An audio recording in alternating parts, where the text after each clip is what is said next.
ये कहानी एक राजा और 7 रानियों की है। एक राज्य में एक राजा और उनकी 7 पत्नी थी। उन लोगों को किसी भी चीज की कमी महसूस नहीं थी।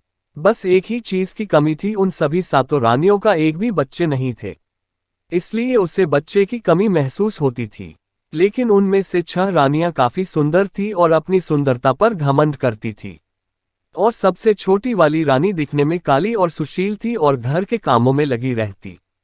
एक दिन राजा ने शिकार के लिए घने जंगल की ओर निकला और उदास होकर एक पेड़ के नीचे बैठ गया।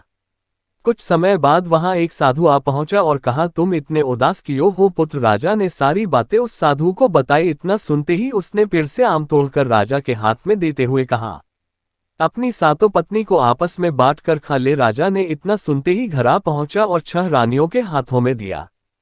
6 घमंडी रानियों ने आपस में बांट कर खा ली और छोटी रानी को इस बात का पता भी नहीं चला।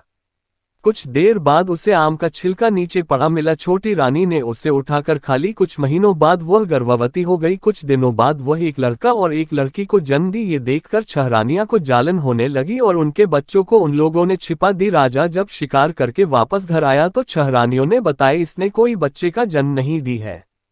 कई वर्ष बीत गए, बच्चों को मां से अलग हुए। अब वो काफी बड़े हो गए थे और बिल्कुल अपने माँ बाप जैसे दिखते थे।